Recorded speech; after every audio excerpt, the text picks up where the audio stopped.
if that's all right. Perfect. Okay. Good morning, good afternoon, everyone, and welcome to the Asia-Pacific Stats Café series. My name is Subarnarate, Associate Statistician at the Statistics Division, ESCAP, and your moderator for today's Stats Café, which is on small area estimation using geospatial data. We're delighted to have Ms. Rachel Bevan, Director of the Statistics Division at ESCAP, here with us today to deliver some opening remarks. We're also pleased to have some great panelists and discussants from BPS Indonesia, Pakistan Bureau of Statistics, Agency on Statistics under the President of the Republic of Tajikistan, and University of Queensland. They will share with us their experience and lessons learned in experimenting with small area estimation, or SAE, using geospatial data and applying geospatial SAE in their work. On your screen is the agenda for today, and we will start off with opening remarks, followed by a video demonstration on using the how-to guide on geospatial SAE, more on that a bit later, an exciting panel discussion, as well as comments and insights from our expert discussants, and finally a Q&A session. So without further ado, I'd like to give the floor to Ms. Rachel Bevan to deliver her opening remarks. So over to you, Rachel. Thanks so much, Roth. And yeah, may I also say good morning, good afternoon, good evening. I'm not quite sure where everyone is joining us from, but it's great to see you all here today. And it's always great to see so many people from so many different countries and different regions across the whole world.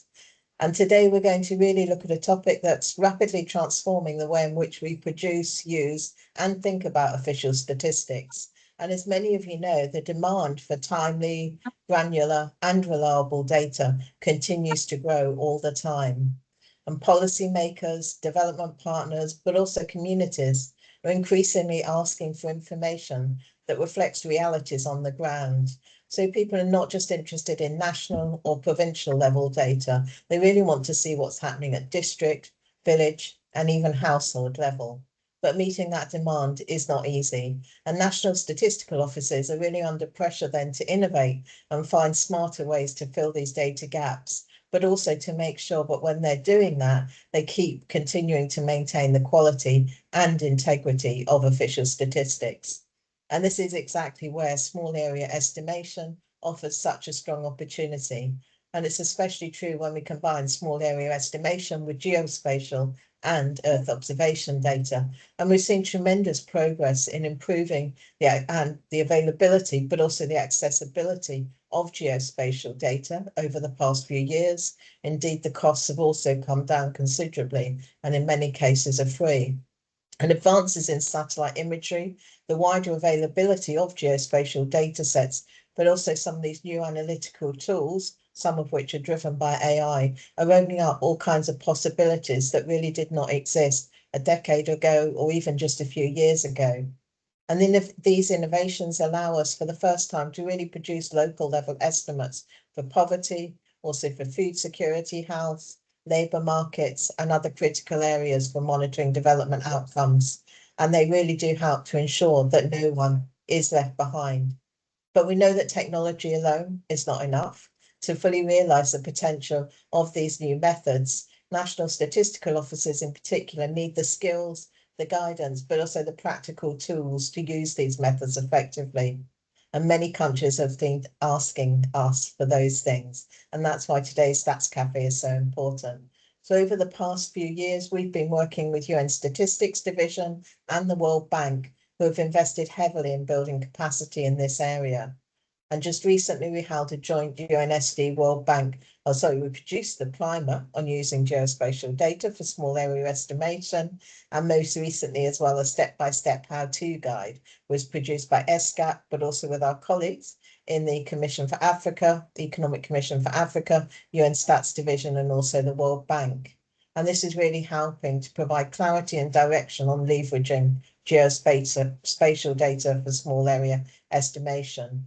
And these references are already helping NSOs to integrate georeference survey and census data with Earth's observation data to help to produce those high quality small area estimates.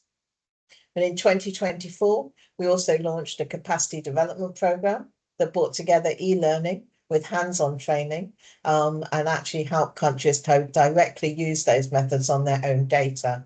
Back in 2025 as well, there's a whole group of kind of trainees that spent an intensive week in Bangkok. I know I was there at the first session, but also we could really see through that how they were able to use real examples and actually test the new methodologies and building models really tailored though to national contexts.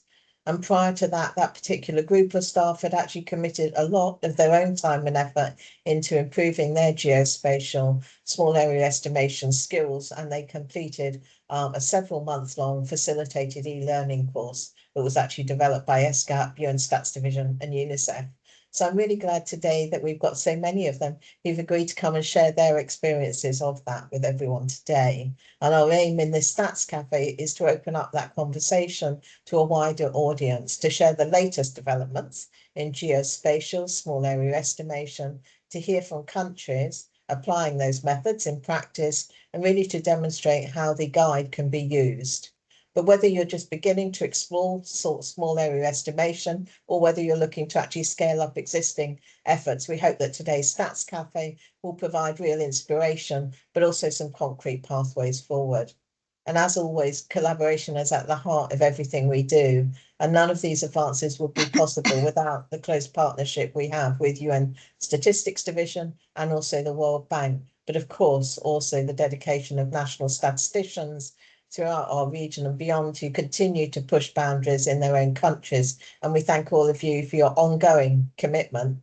I really hope that you'll find today's session practical, but also energizing. And together we can continue to strengthen the foundations of official statistics, ensuring that the data we produce truly does serve every community and every household.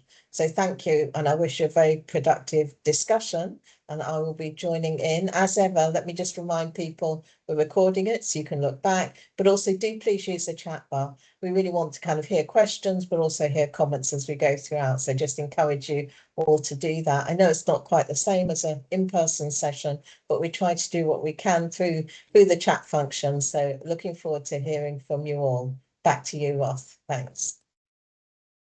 Thank you very much, Rachel, for sharing those insightful remarks. And as Rachel mentioned, please do, we do try to make this session as interactive as we can. So please do use the chat function as much as you can.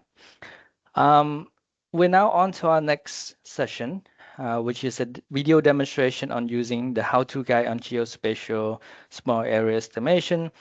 But before we play the video, let me briefly introduce you to the guy. So we know that small area estimation is a set of statistical methods that's been used to create estimates for outcomes of interest at different levels of aggregation when the sample sizes are too small.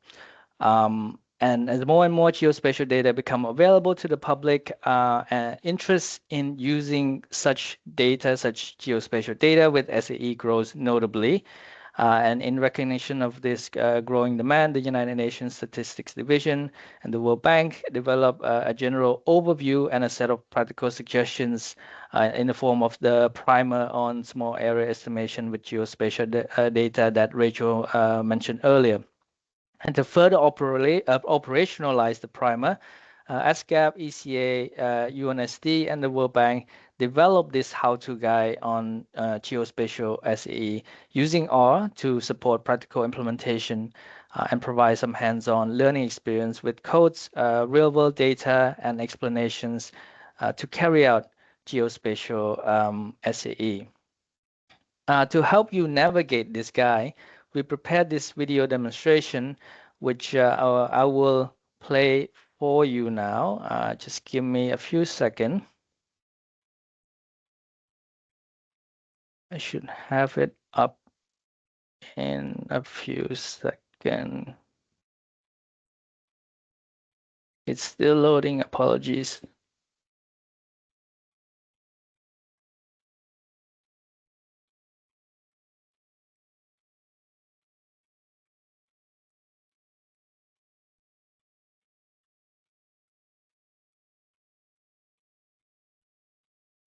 Oops.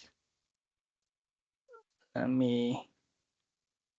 Welcome to this how-to guide on geospatial small area I estimation hope in that's R. audible. This guide is Yes. designed for statisticians, analysts, and practitioners who are interested in using geospatial data to support small area estimation, particularly in contexts where census or administrative data are limited or outdated. The guide has been developed jointly by the Economic and Social Commission for Asia and the Pacific, United Nations Data Statistics Division, the World Bank, and the Economic Commission for Africa. It provides a practical, step-by-step walkthrough of how to implement geospatial small area estimation in R.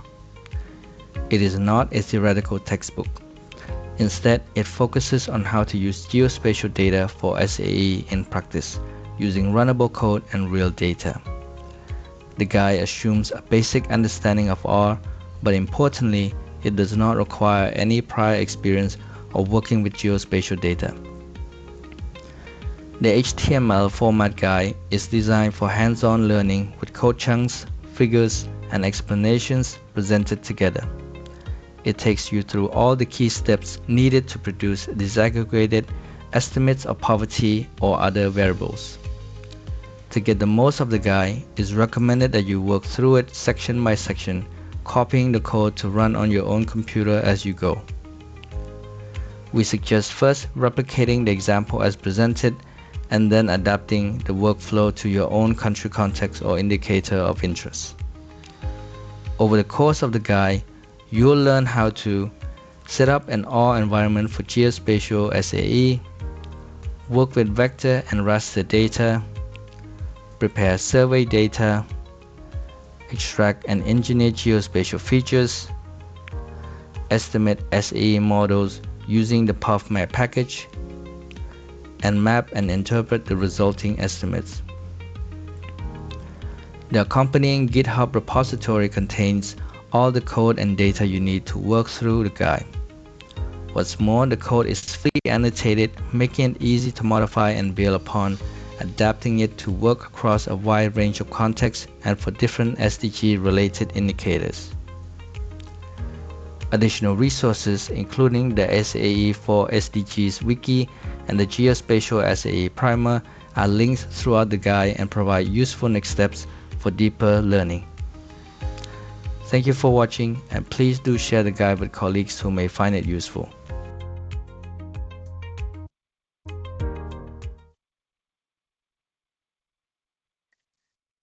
All right.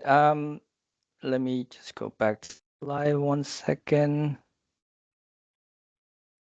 Yes. Okay. Right. You may access the guide by scanning the QR code on your screen or via the link above, and we will share this slide as well later on, and so you may access it at your free time. Now comes the main section of our Stats Cafe, the panel discussion on using small area estimation in official statistics. I'm your moderator, and allow me to introduce our panelists for today's panel's discussion. So first we have Ms. Zulfa Hidayah Satria Putri, Senior Statistician at Statistics Indonesia. Ms. Zulfa, if I could ask you to turn on your video, that would be fantastic. Next we have thank you. Next we have Mr. Rafiq Hussain Talpur, Director of Pakistan Bureau of Statistics, Ministry of Planning, Development and Special Initiative. Thank you very much. And finally, we have Mr. Tashrif Zoda Kiomudini, Head of Summary Economical Analysis and International Relations Department, Agency on Statistics under the President of the Republic of Tajikistan. Wonderful. We have all our speakers here with us today. So the panelists will share their current and previous work, including successes and challenges, as well as outline some future plans for utilizing SAE with geospatial data to produce official statistics. A little bit on the panel. It consists of 4 rounds of discussion, each with a decreasing time limit to encourage concise, impactful, and insightful conversations. We'll start with the first round, which is an icebreaker, and we'll start with Ms. Zulfa. So in 30 seconds, I know it's very short, can you share one moment when you suddenly realize that SAE using geospatial data would improve the production of official statistics? Okay, thank you, Ms. Sovan, for the introduction. Okay, for the question, maybe. First of all, I would like to say thank you and appreciation for the invitation as the panelist. It's an honor for me, especially. Okay, because maybe from the introduction, I am a member of the small area estimation team at my directorate, at the Director of Statistical Analysis and Development, and especially in my directorate in the recent years, we know that the big data era, geospatial data is one of them. Many studies have used with geospatial data as news data sources for supporting or for proxies to estimate some indicators. And actually, in 2020, in Indonesia, in our NSO, we have already conducted the small area estimation using the geospatial data, especially combining the NTL nighttime lights data with the traditional auxiliary like censuses and potential village data for estimating the child poverty at district level using small area estimation actually. Sorry, So Ms. Zulfa, I think I will have to interrupt you a little bit. I think you probably have gone to the next question already, so I will maybe okay.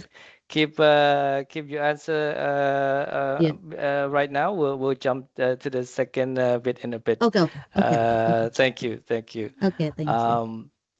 So we're still in the icebreaker, so hopefully we'll try to keep it short. Next, I would like to ask Mr. Rafiq if you could share with us one moment when you suddenly realized that SAE using geospatial data would improve the production of official statistics. Hopefully you can keep it to 30 seconds this time.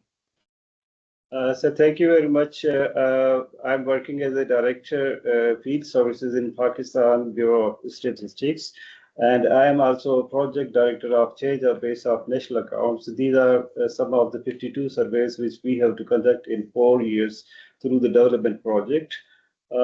Actually, I would appreciate that SAE initiative being precise, cost-effective tool accomplish the future needs. So as we are aware that this is timely, disaggregated and reliable data are essential for evidence policy making.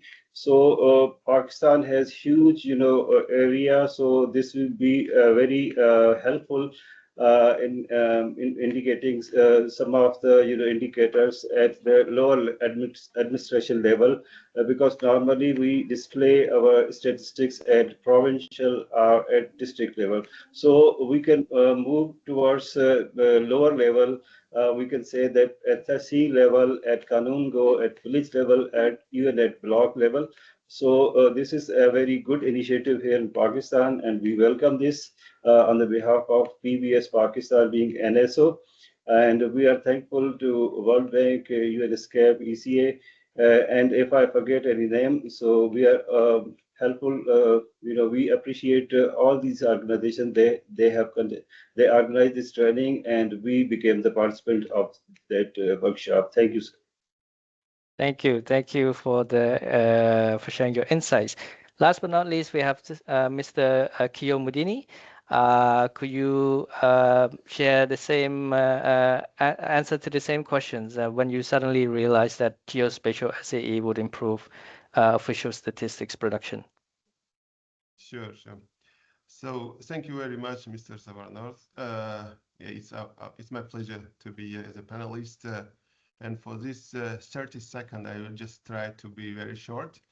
All of us know that there is household sample surveys which give us reliable national and regional data, but not for districts and lower level of it, right? So in this regard, our research on new methodologies to implement, especially on SAE, showed us that the small area estimation with geospatial data is not just a methodological improvement, but an economically efficient solution for producing high quality official statistics for small areas under resource constraints, especially the developing countries which faces this kind of difficulties. To use a small area estimation is very helpful for future. Thank you very much for keeping it concise and short. Okay, so we can go into our main set of questions, the second rounds, and you have 5 minutes each for this round to answer this question, so a bit more time. We'll start again with Ms. Zulfa. You have 5 minutes this time. Can you share how your organization has used or attempted to use SAE with geospatial data and official statistics? Over to you. Okay, thank you. Okay, in Indonesia, in our directorate especially, our team start working with small estimation from the 2016, and at that time we only use the traditional auxiliary data actually, but maybe like I said before, that in 2020 we started to use the geospatial data for the first time in the SAE model. We use NCL, nighttime light, which stands for the NCL or NCL nighttime lights, to help estimate the poverty. This first experience showed us that geospatial data can really support the production of the statistics at small level area, which is if the condition we have the small small sample size in that area. Since then we have used several types of the geospatial data, like NDBI, normalized different build-up index, and for the land surface data, or the NDVI, like the normalized difference vegetation index, which can measure the vegetation health and etc. We also use the air emission data to estimate some indicators. Each data set is chosen carefully, by the way, based on what we want to estimate.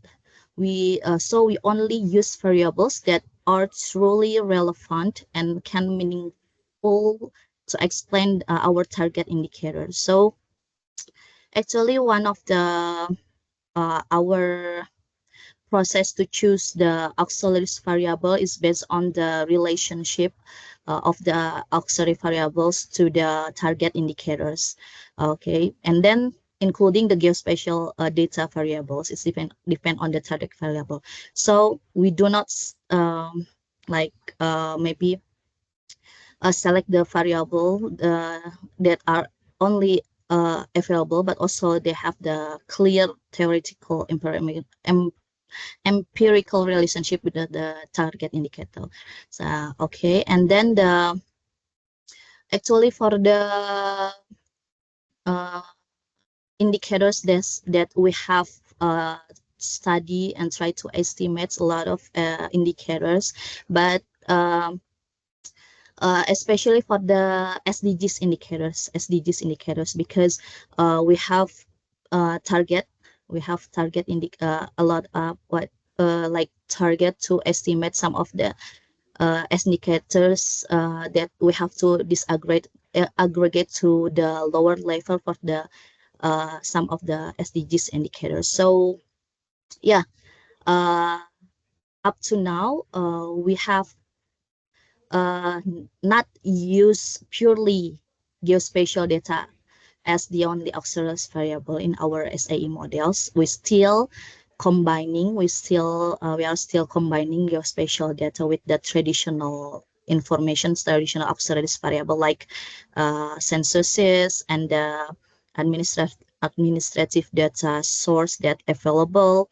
And this mixed approaches helps keep our results statistical. I think this will be reliable and more stable and easy for users. I mean, like our expert to understand uh, our why our team or our Sorry, Miss study. Ilfa, if you could wrap up in 30 seconds, that would be Oh yeah. fantastic. Thank you. Okay.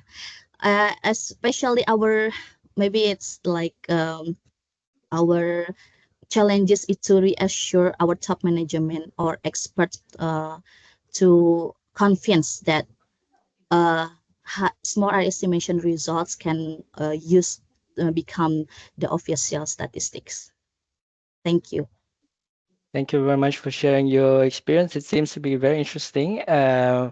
Great to know that you've tried to use a smart estimation with nighttime light data to measure poverty, and that you also have plans, future plans as well, to do more with geospatial as a.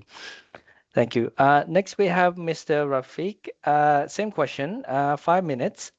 Could you share how your organization has used or attempted to use SAE with geospatial data in official statistics production? Over to you. So thank you very much, sir. Before going to the detailed explanation of the exercise, I will briefly introduce about data sets we have obtained from 7th population housing census, which was done in year 2023. So we have demographic statistics about population size, sex ratio, age distribution, growth rate, literacy. Then socioeconomic indicators like education, employment, disability, and housing sector. We have amenities, household size, fuel, electricity, internet usage, and the sources of drinking water in this way. So these are the multiple indicators. Uh, After conducting of this census, then we a field exercise and we data collected of a household integrated economic survey. So in this survey, we we have demographic statistics, education, health, population, housing, water, and same alike that one. And in labor force survey, which 2024, we have participation rate, unemployment, and these are some of the different, here. So normally we indicate these indicators at the provincial level. So we have district level 3 tier, Tehsil level, Kanun Go, town, village tier 6, and block level is about 7th level. So in Pakistan, this small area estimation is a new concept for this NSO. So some of my participants participated last year, and we in 2024. So we targeted the district level literacy rate at the admin level 3. So by using AC district level indicators, and we approach, we made the approach of unit level AC model to produce the data indicators at the district level. So data sources were highest population census at block level, and we used PRS nighttime light district level development proxy for indicating literacy. So methodology estimation framework, we used EPB, unit level empirical based prediction model, and implementing using the POV map statistical framework suitable for proportion based indicators such as literacy. So the target indicator was literacy rate, and model features screen square root transformation for stability and domain-based estimation at district level and fully reproducible and scalable methodology. So these, we applied, and education structure, auxiliary information, we also incorporated the education structure indicators, employment, dependency layers, housing quality, access level. So these are different, and we succeed for displaying literacy at the district level. But we have a lot of other indicators, so we are gradually applying these indicators, other indicators to produce results at the district level. We have, we are successful in raising these indicators, and these are very helpful, and these are very Mr. Rafiq, sorry, you have 1 more minute. So this is a very cost-effective solution, and I think that other indicators will also be generated at my district level or any lower level. So actually, we are establishing a team for this new initiative, and me and Mr. Asif Faja, they kickstart this work. Because he's heading the GIS section and I'm on the operational side, but we are working together, and we are also training our team, and they are working on these initiatives. So hopefully we'll generate other indicators at the lower admin level. Thank you very much from Pakistan. Thank you very much. Spot on as well on time. Thank you, Mr. Rafiq, and great to know that Mr. Asif is working closely with you on this initiative. A short summary, similar to BPS Indonesia, you're also using nighttime light data, but in a different for a different indicator of interest. This time looking at literacy, which is also showing the different use cases for geospatial data with SAE. But one thing that's similar also is that geospatial data using SAE alone is not sufficient. We need to use it as an auxiliary and combine it with other data sources as well. So I'm moving on to Mr. Kiyomudini. The same question to you for 5 minutes. Can you share how your organization has used or attempted to use SAE with geospatial data in official statistics production? Over to you. Yeah, thank you very much. Of course, here's the question that why we started to use this SAE models.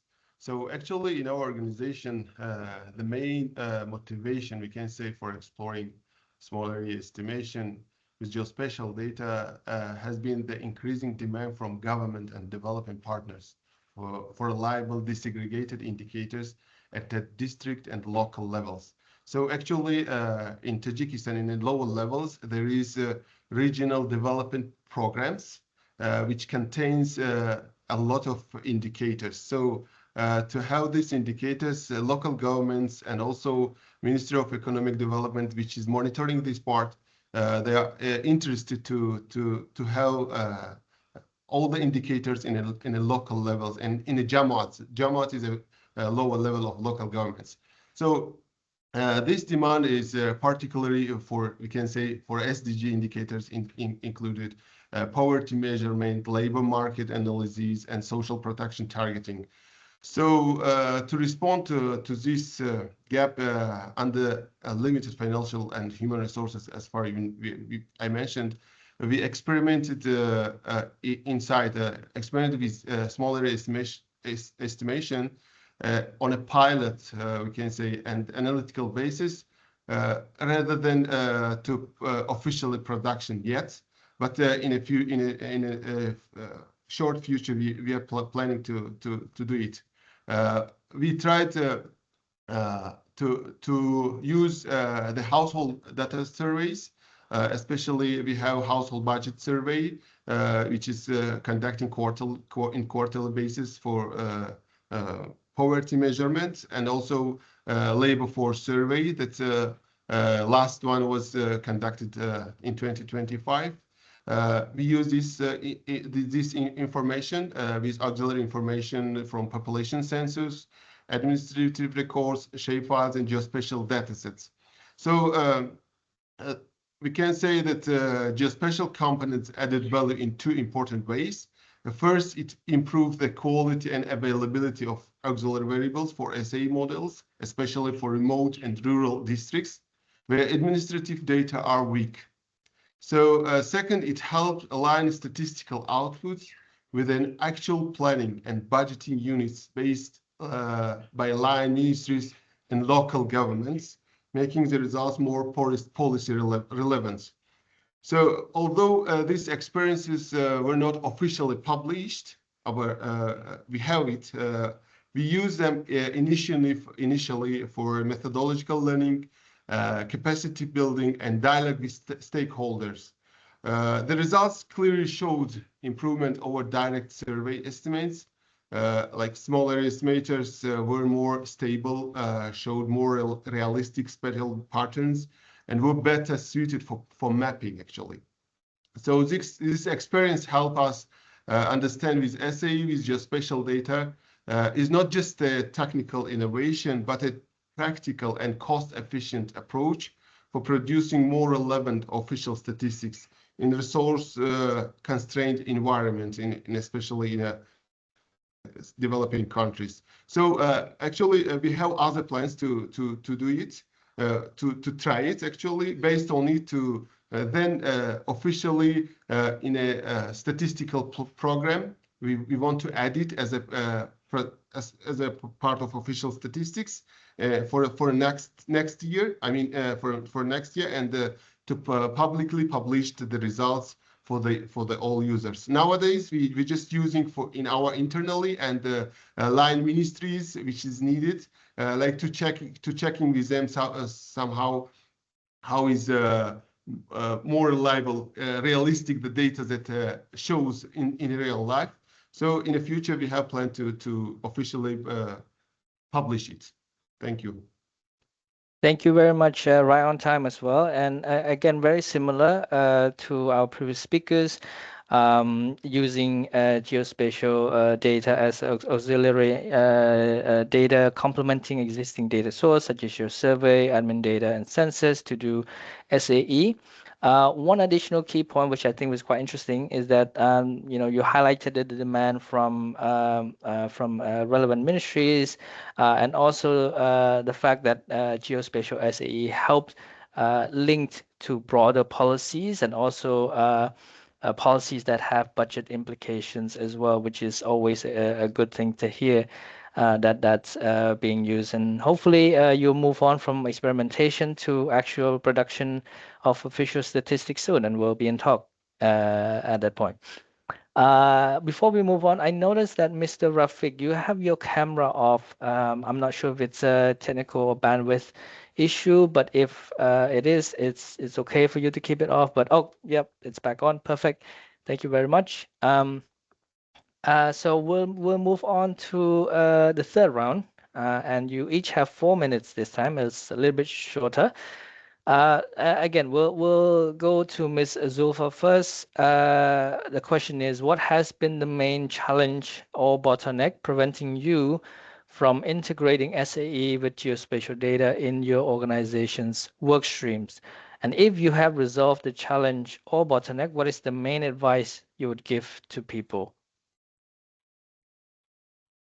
Okay. We know that besides of the many studies that we have already did in our NSO in Indonesia, and we can also prove that small area estimation results, especially with the geospatial data, can improve the quality of the data, but we still have many challenges. The main challenges that we have are both technical and also institutional.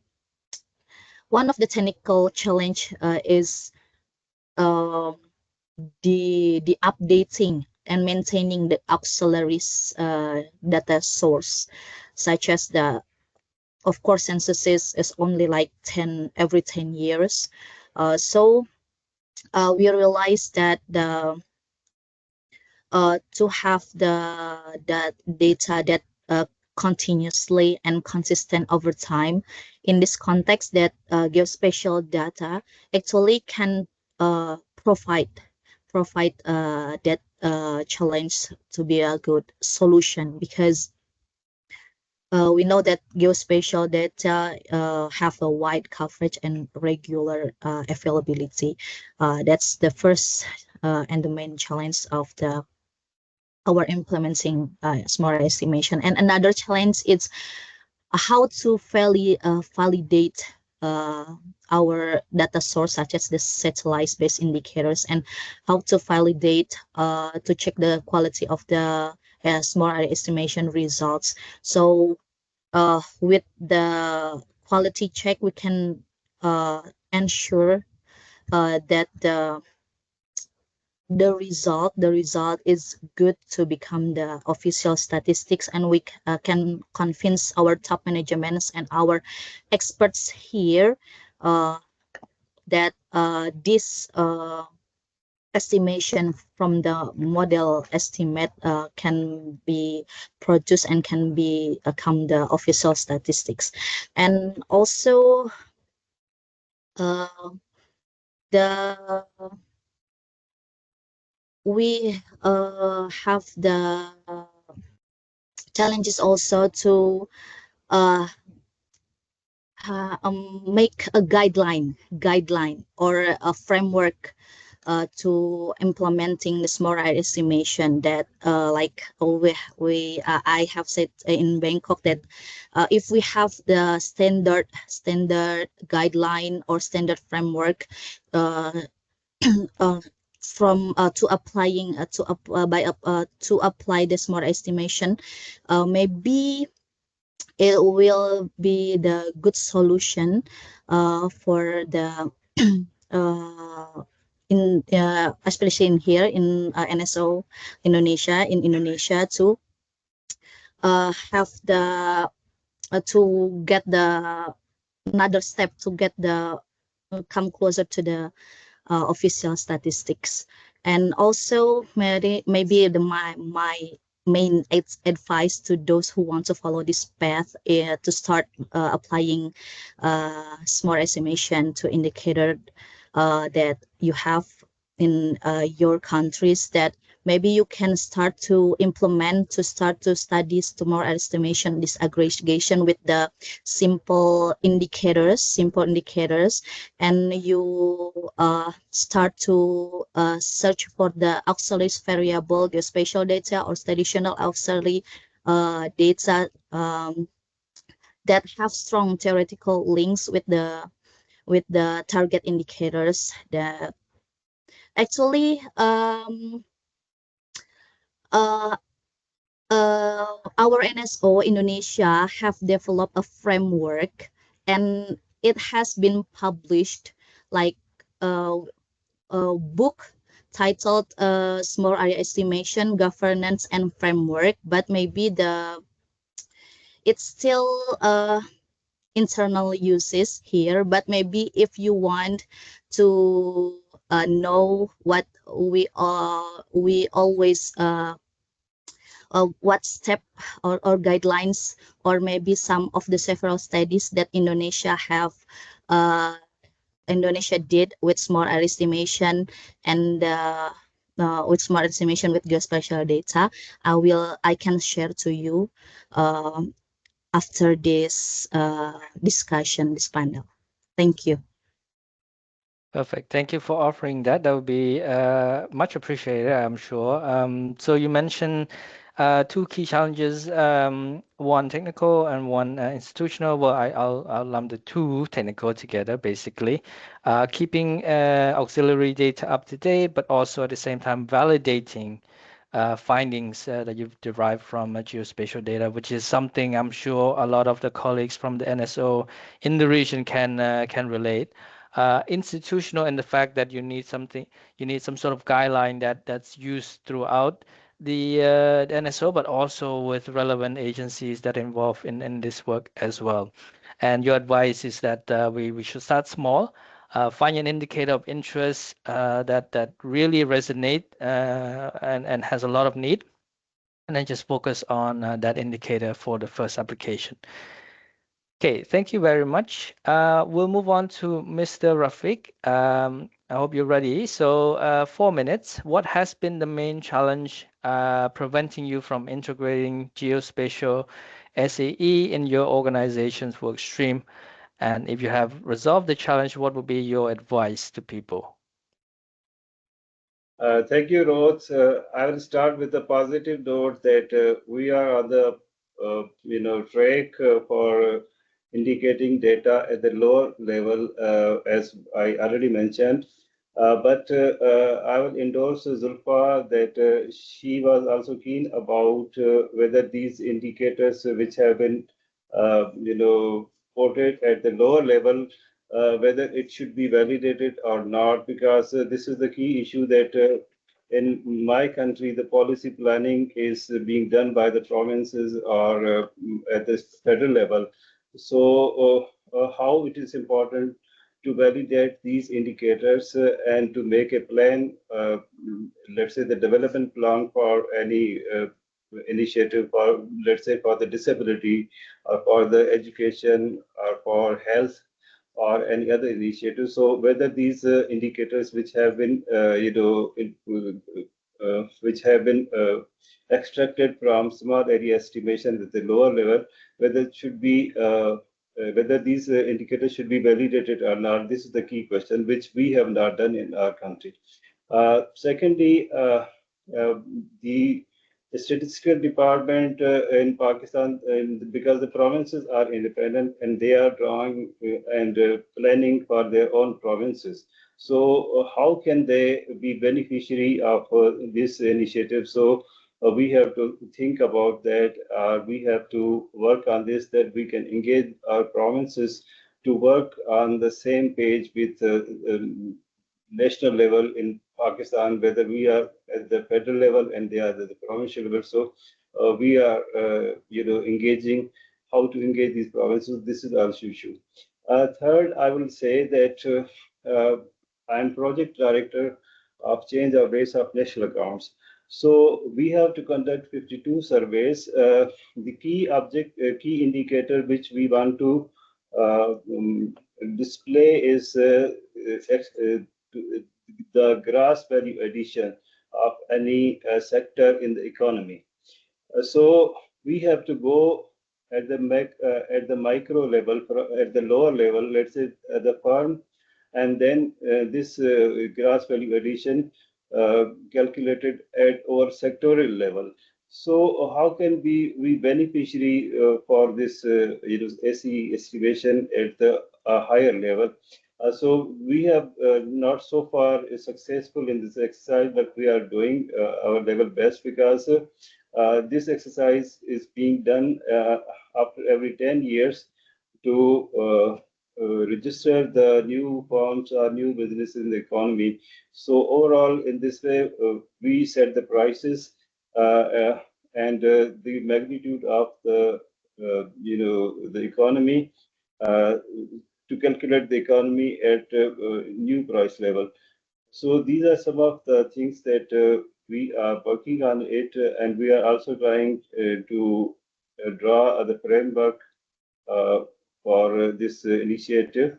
So we will, also, write down, or we will, work on this framework, that how we can engage our other, statistical departments in Pakistan to work on this small area estimation, and because this is the cost-effective solution for Pakistan, and we have a financial crunch sometimes, because we have to get financing for surveys and different census. So we are dependent in that way. So this is a good initiative, but we are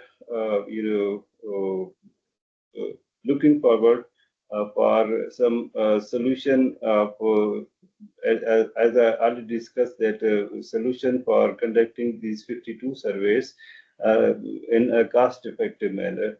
So these are some of the points that I raised, and if in the debate section it might be answered. So thank you very much. Thank you, Mr. Rafiq. Thank you for sharing your insights. I've got 2 points from that.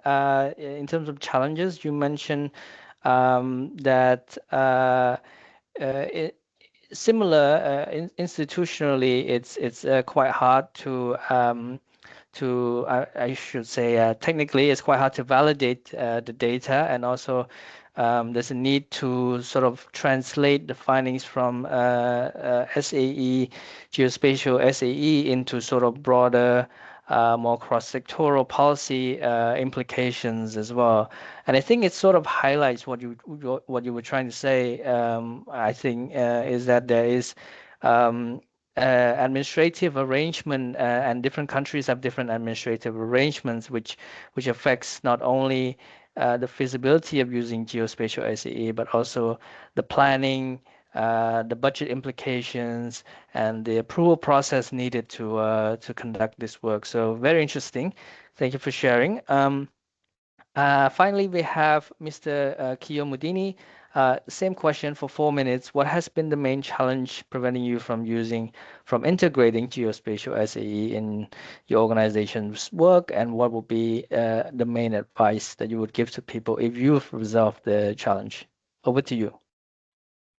Yeah, thank you very much. Of course, our colleagues from Pakistan and Indonesia already mentioned that I also had some ideas on them, but maybe I will repeat some of them. So, of course, in our idea that there is some challenge on implementing SAE. Firstly, we can say technical capacity. It is one of the major challenge. Why we think this? Because SAE with geospatial data requires advanced skills in statistical modeling and programming tools such as R, alongside with strong understanding of official statistics standards as well. So especially if we talk about R, we know that it is free software, and compared to other softwares, it's difficult, and not all persons can easily learn it. So another, or we can say second challenge, we can say that the data integration and quality assurance in our idea, because for implementing SAE, we need to link household surveys with census, administrative data, and geospatial data, also containing consistent of geographic identifiers, metadata, and documentation. So to be well known all this, and to have ideas how to link these indicators to produce some SAE indicators. So also we think that one of the challenges also mentioned by our colleagues is institutional and reputational risk, we can say. As a producer of official statistics, we are cautious about publishing model-based estimates without established guidelines, or we can say internal validation framework and user understanding. So since SAE outputs can be sensitive, especially for poverty and social indicators, we prefer to treat early results as analytical or experimental rather than official, as I mentioned earlier. So also we think that one of the issues we can say that it should be mentioned in legal base of NSOs in a law of official statistics. For example, we still have a law on state statistics, which is not mentioned about other sources of official statistics, especially we can say SAE and others. So in terms of advices based on our short experience, we can say to our colleagues that just to start with small, to start to experiment, use pilot studies to learn, test assumptions, and demonstrate value internally before aiming to officially produce. And of course, we have good professors like Josh, and we can share with them as a result to be more to get more like respond how far is clear and reliable. And also second, I can advise that anchor SAE in real policy demand, as it was demand in our side, like for a regional level or lower level of local governments. It should be linked to this for. Based on it, we can say that there should be supports from the government and the other stakeholders to improve SAE producing SAE indicators. And last one, we can say that investing in a people and because we need building internal guidelines, validation procedures, and clear communication strategies. It's just as important and technical sophistication for using small area estimation. For example, we're trying we already had some workshops and seminars for our colleagues, and we have plans to do it for a local level of statisticians, like especially to understand for example, results that will be sent to them in a local level. So this was some advices from our side. Thank you very much. Thank you, Mr. Kiyomudini. Great to hear that you share many similarities with other speakers as well. I hear that skills, challenges, and integrating data with other data sources are key challenges that you face. But also you highlighted that there's certainly a need for collaborations not only within the organization itself, but across the organization, and also finally to make sure that there are all the puzzle pieces in place first before we move ahead from experimenting with SAE to publishing statistics, official statistics using SAE, because it can be there can be a lot of considerations going into it, and we need some sort of validations and standards and legal framework in place first before we can publish findings from that.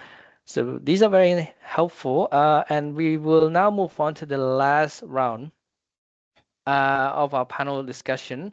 So each speaker will have 3 minutes, so quite short this time around. To answer this question, we'll start again with Ms. Zulfa. How do you plan to better embed SAE with geospatial data in the business process of your organization in the future? Over to you. Okay, thank you again. Maybe in NSO Indonesia, we have already know that small area estimation with geospatial data actually is very useful for estimating the area with the small sample sizes.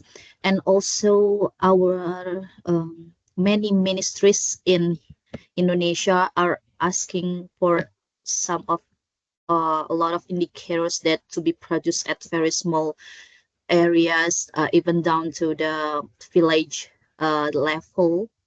So we we are planning to do small estimation with the geospatial data to estimate a lot of indicators that maybe like this year's indicators target. We have already have some indicators for the to to estimate by the small area estimation actually. And in the future, maybe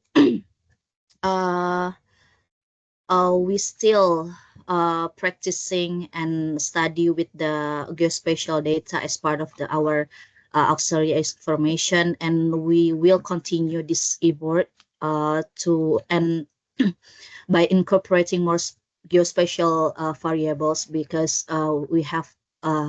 we know that a lot of geospatial data, especially with the satellite data, that are again, they are clearly related to our target indicators. And the seconds, we will still we still need the capacity building in small area estimation and geospatial analysis through training or the workshop. And maybe in this process, in this step, we are still convincing our top management for the quality and reliability and validity of the small estimation results. So we are strongly expect maybe UN can support the guidelines like the international methodological small area estimation guidelines for with the geospatial data, that maybe including the geospatial data can be selected, validated, and the model diagnostic, quality measurement, and also the benchmarking of the small area estimates and such like that. And maybe we can collaborate maybe with George and other experts in some countries to make this guideline, so we can have the standard guideline, not only comprehensive but widely accepted and trusted for many countries. This is our hope, yeah, and we wish it can be realized. And finally, Sorry, Mizufa, you have 30 okay. seconds. Okay. Finally, yeah, we are still planning to build small estimation in some indicators and convince among the top management by demonstrating improvement in the quality of smart estimation that we have conducted at the district level or municipality level that use this SIA with the geospatial data. So it become more the routine process and the sustainable part of the official statistic production in our organization. Thank you. Thank you very much. Since we're running a bit late, I won't summarize, but also I think it's a good time for us to just mention that we will have a dedicated Q&A, but if you have questions for any of our panelists, you can already put in the chat box, and we will get to your questions shortly after the panel discussion. So please do go ahead and put your questions in the chat box. Okay, next we have Mr. Rafiq. Same question for 3 minutes. How do you plan to better embed geospatial SAE in the business process of your organization in the future? So the importance of SAE is very, evident, and we cannot say that this is not an important initiative. This is very important initiative, especially for the countries where, the cost of surveying or cost of census is very high in billions in Pakistan rupees. So we are very much convinced about this initiative, and we will hopefully implement this initiative in our business process, because we are already engaged of this planning, and we have worked on literacy, indicating the literacy rate at the district level. So we are also working on portraying other indicators at the lower level. So we are very much convinced, and we are doing this with this. Secondly, I would say that training and advanced level of training on this initiative is essential for developing countries, and we have to build a team to work on this initiative. So we have to, work on this so that we can efficiently, implement this initiative at PBS in Pakistan. Uh, uh, I would also expect, as Zifa said, that any guidelines or any important, key, things that which could be shared with the developing countries, so that we can work on these and we can improve our, statistical information and make it meaningful and for evidence-based decision making. So I will conclude in this phase. Thank you. Thank you very much, Mr. Rafiq, for sharing your insights. Great to hear there's some similarities as well on the guideline and frameworks. We'll look into that. Finally, we have Mr. Kio Mudini. Over to you. The same question, please. Yeah, thank you very much. Of course, there is similarities. The last person can be repeat or can be agreed with our other colleagues. But I will mention shortly like our future plans. First, as I mentioned, as an issues or challenge, this is kind of institutionalization of SAE through the pilot to production of pathway. So this means that starting with small number of high demand indicators, we are trying to do it, like poverty, employment, access to basic services we are planning. And also I have to mention that we already talked with FAO. We are planning to use to have a short survey, kind of pilot survey on type of crops, and to maybe use to these models, SAE models, to produce some other indicators in agriculture part. So second one, we can say that as I mentioned, is as an issue is strengthen technical capacity and standard operation. So this includes advanced trainings on SAE, geospatial analysis, like such as using R with most of the staff that working on analytical part. So because in our office mostly use SPSS and Stata, some of them, but R is kind of something new. But it's good that we learn to use R because it's free for the future, and also it's like economically efficient for the organization, actually, you can say. And also one of the plans is to improve data integration and the geospatial infrastructure. Why we think this one is one of the should be one of the plans for the future, because we also attended in a workshop in Bangkok, and we faced using census data to link with our labor force survey. Because of a huge amount of data of geospatial of census, therefore we try to get some part of this, like 5% or 10%, around 10% of data to use it. But this is should be integrated before, like to use to SAE methods. Also, we are focusing.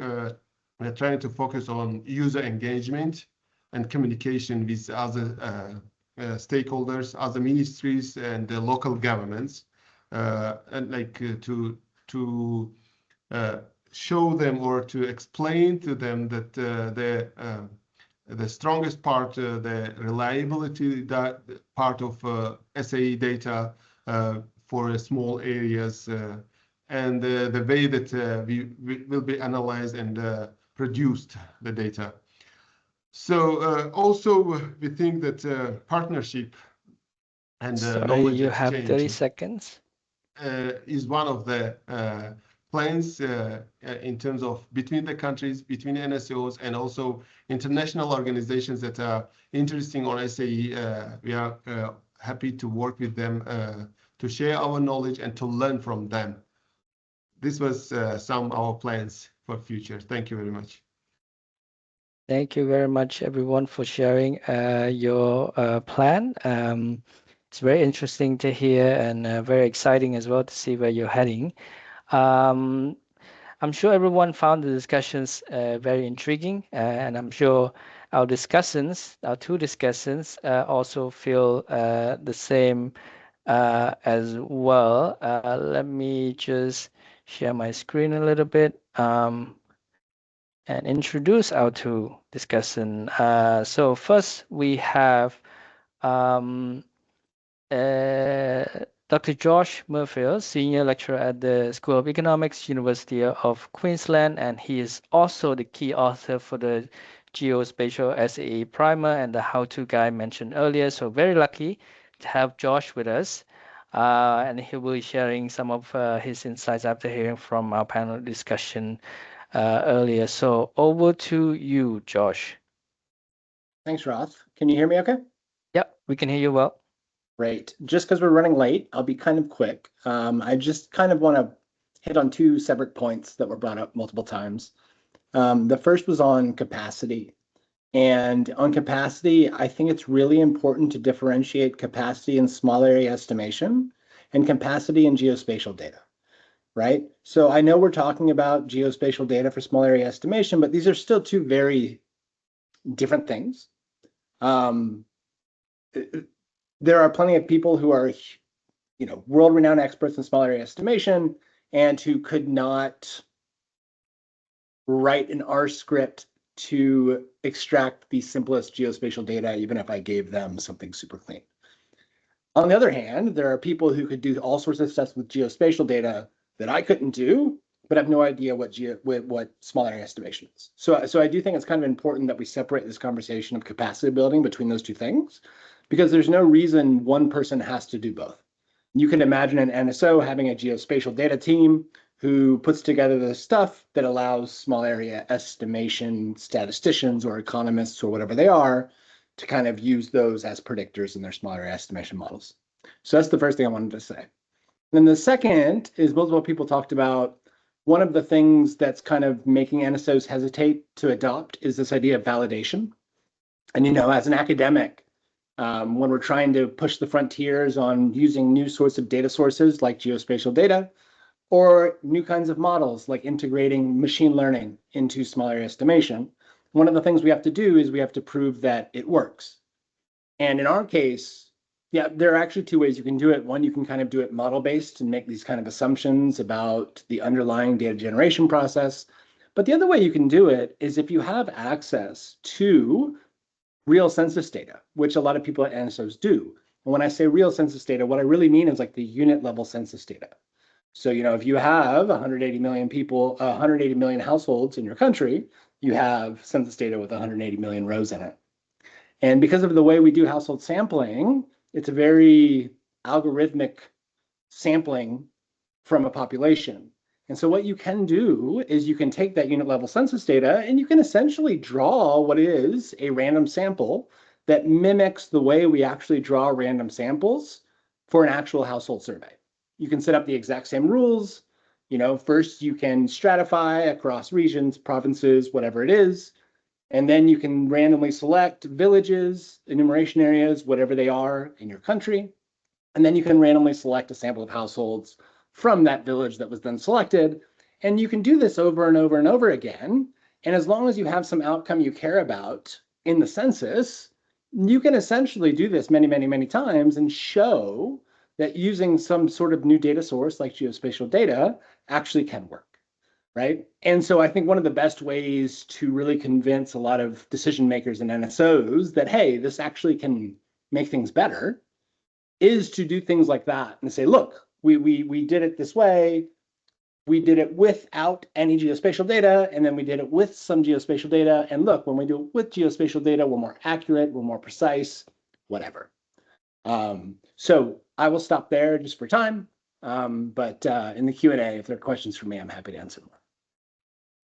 Thank you, Josh. Very concise, but also very, very helpful. I'm sure the two suggestions that you raised, particularly on sort of having a clear, understanding and also sort of separation between geospatial and SAE, and how you allocate resources in your team on that is very important. But yeah, and also the part you share about validations and different ways of doing that is also very helpful as well. Next is Miss Novi, who is also our discussant. Miss Novi Hidayah Goro, lecturer at STIS Statistics Indonesia. And she will also share some of her insights after listening to our panelists earlier. And should also mention that she was a participant in our recently concluded Asia-Pacific Capacity Development Program on SAE using geospatial data, along with our three panelists as well. So over to you, Miss Novi. Thank you, Rod. Hello, everyone.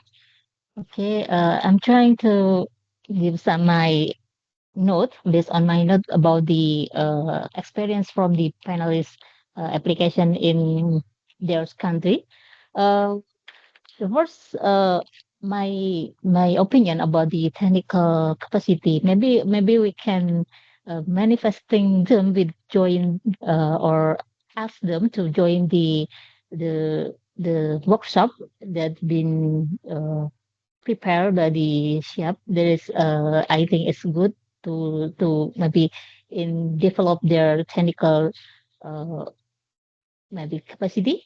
And for my suggestion that for other participant or others NSO or other researchers, that we don't need to afraid to start with implementing the small area estimation model for predicting some indicator, especially for disaggregating the indicators, since we know that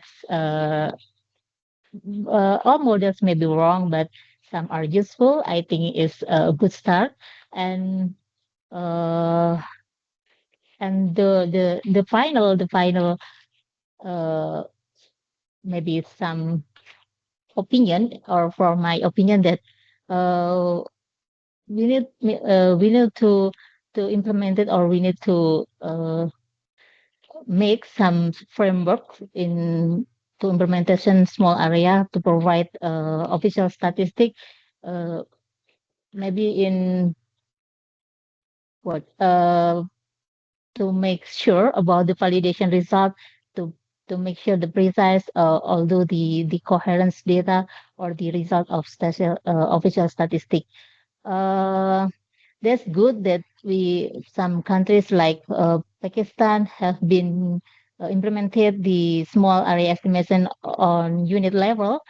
Especially in Indonesia, we have not tried yet, and I think it's good improvement for our implementation of small area. And we know that geospatial data is some of auxiliary information that can be complement, since it's so or it's have economical reasons, such as efficiencies of the cost. It can be implemented as auxiliary information or auxiliary variable in small area estimation modeling. So that's my opinion based on the panelists implementation or the panelists experiences. Thank you, Rod, and thank you, Josh. Thank you so much, Ms. Welcome. Novi, for sharing your insights on the panel discussion. I'm sure everybody have learned a lot from both the panelists and also the discussion. Apologies, we're running a bit over time, so I'm gonna try and wrap this one up in a bit. So if you could bear with me for a few more minutes. We're going into Q&A, and I actually also already noticed that one question's already been answered by Josh. So thank you very much on that by Lauren. And it's still going on, very interesting in the chat box. Also, our colleague Mivan Bandara also shared his or her experience with SAE as well. So that's very encouraging. And I know that there is a hand from Mr. Asif, who is also one of our participants from the SAE capacity building program. So if you like to ask any question, please feel free to ask your question now, Mr. Asif.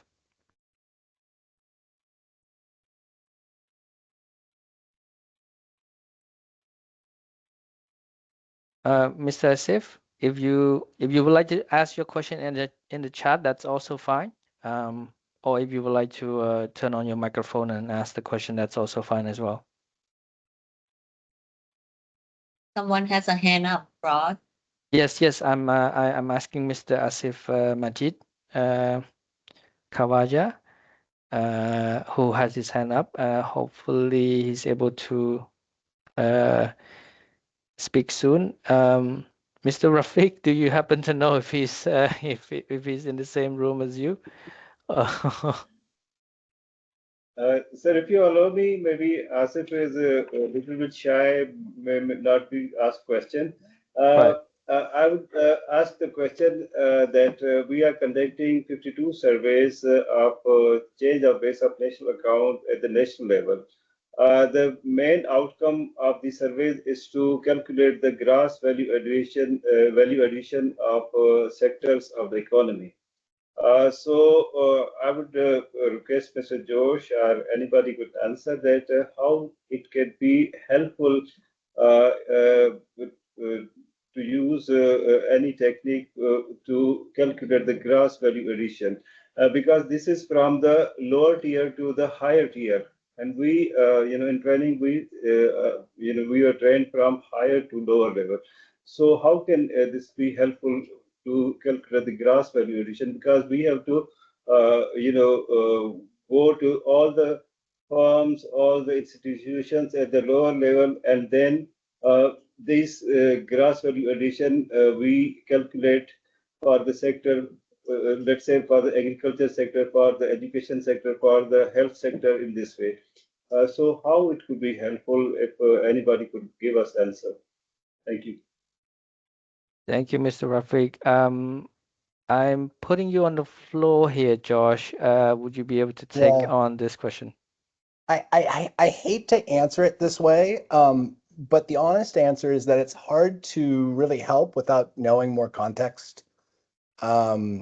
It's really hard to answer generalized questions without really understanding the broader context in which it's done, what exactly you want out of it, exactly how sampling's done, stuff like that. So I hate to say I don't have a great answer for you, but unfortunately that's about the best I can say without having more detail on exactly what you all are thinking. Yeah, that's fine. Sorry. Through my email. Thank you. Yes, I was gonna say, yeah, we can take this conversation in a separate channel, and I believe it's possible to discuss further. So is there any other question from the chat that I'm missing? I think both hands are from our colleagues in Pakistan, and I believe it's the question that Mr. Rafiq's already asked. And thank you so much, Christoph, for advocating for the fact that SAE and geospatial data are two different fields.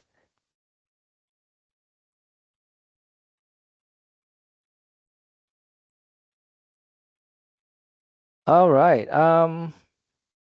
I think that's it for our Stats Cafe. If you have questions still, you know where to reach us.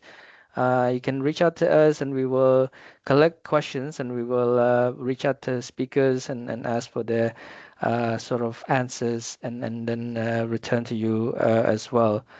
But for now, we've come to the end of our Stats Cafe for today.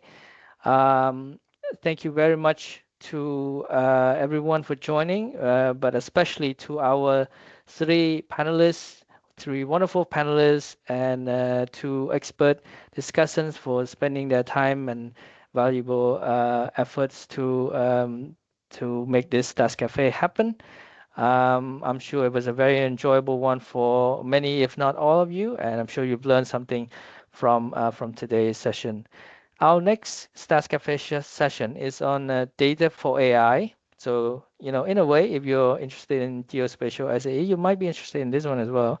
Who knows? And it will take place on the 2nd of February from 2 p.m. to 3 p.m. Bangkok time. So do stay tuned, and you can do so by registering for the session using the link or visiting our Stats Cafe website, where you'll find more information on the session as well.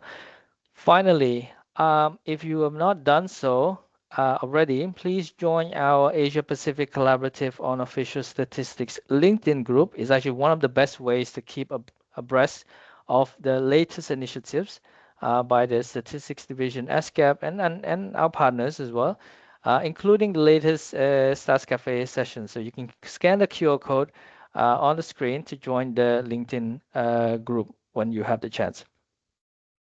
Finally, on behalf of the organizing team, I would like to thank everyone for joining us, and I hope to see you all again at our next Stats Cafe on the 2nd of February. Until then, have a wonderful week ahead. Take care and goodbye. Thanks, Rob.